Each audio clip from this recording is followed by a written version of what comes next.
Appendicitis is one of the most common surgical emergencies in children, and missing the early signs can be dangerous. In this video, I'll show you the key symptoms to watch for, how we doctors confirm the diagnosis, and what you can do as a parent to help your child staying calm and confident. Hi, I'm Dr. George Kambouroglu, a pediatric surgeon.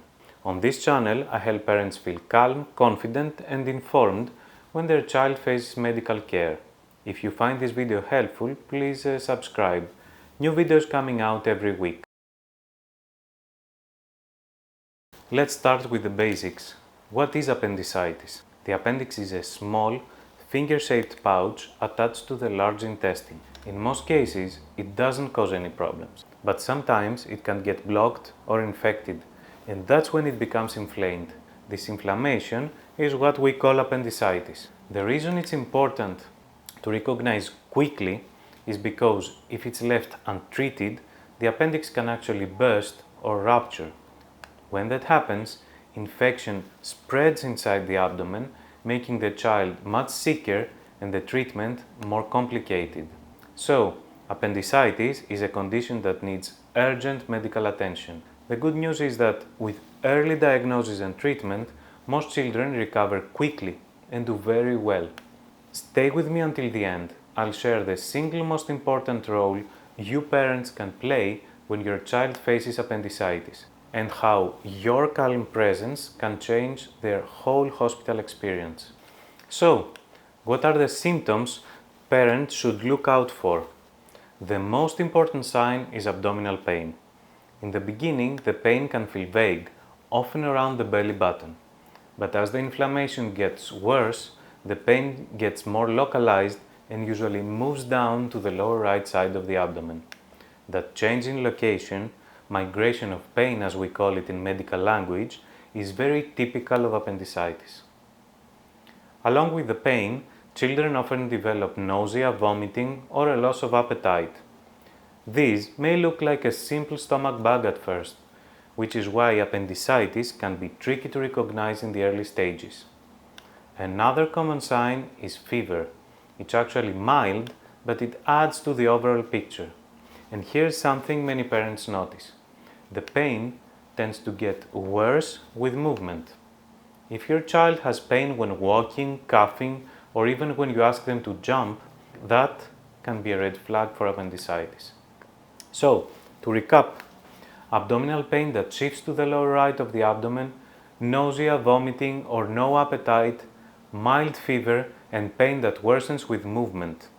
If you see some of these signs or all of them together, it's time to seek medical advice quickly. The tricky part about appendicitis in children is that the symptoms are not always clear. A child with appendicitis might not show the full spectrum of signs, or the presentation could be quite atypical.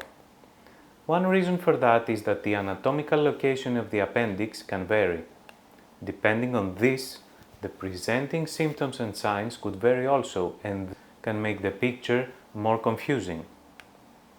On top of that, in the early stages, the symptoms can be vague, just a general stomachache, some nausea, or loss of appetite. Younger children also may have difficulty describing what they feel, so they might only say, "My tummy hurts," without being able to point to a specific spot.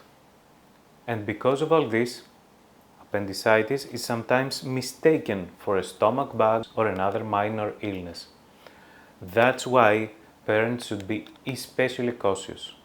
If symptoms don't improve or if the pain becomes worse or more localized, it's important to seek medical attention quickly. So how do we doctors confirm if a child really has appendicitis?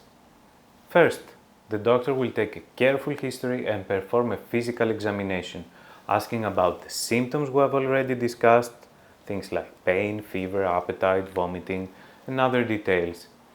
These questions may seem trivial to you, but for us, they are very important.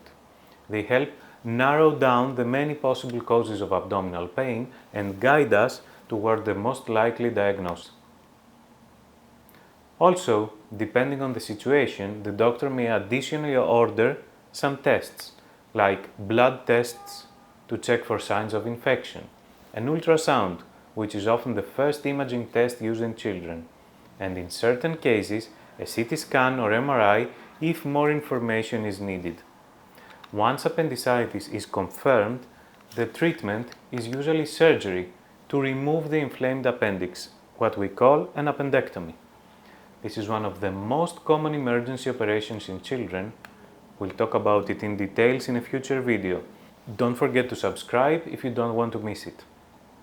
Most children recover quickly and return to their normal activities within a short time, especially if the diagnosis is made on time and the appendix hasn't ruptured. When your child has tummy pain that could be appendicitis, your calm presence matters more than anything else. Here's how to approach those moments. First of all, stay clear. Notice the important warning signs: pain moving to the lower right side, getting worse with movement, repeated vomiting, fever, or a child who refuses to walk or play. If you see these, contact your doctor immediately. Stay steady. Before decisions, pause for a moment. Take a few slow breaths, remind yourself your child is in good hands, and note down your main questions. That helps you focus even when you're anxious. And stay involved. When you talk with the doctor, ask a few key questions. What do you think is happening? What happens next? What should I watch for at the next steps? This keeps communication open and ensures you understand the plan. Appendicitis may sound scary, but treatment is safe and most children recover quickly. Your calm voice and confidence can help your child feel secure through every step. If you'd like a simple guide that helps you stay clear, calm and confident in any medical situation, watch my video on the 3C method next. It's linked below. It shows you exactly how to think and communicate when your child needs medical care. If you want to feel more confident, download my free guide, the ER Quick Guide for Parents. The link is in the description below. It gives you the 5 essential questions every parent should ask before any test or treatment.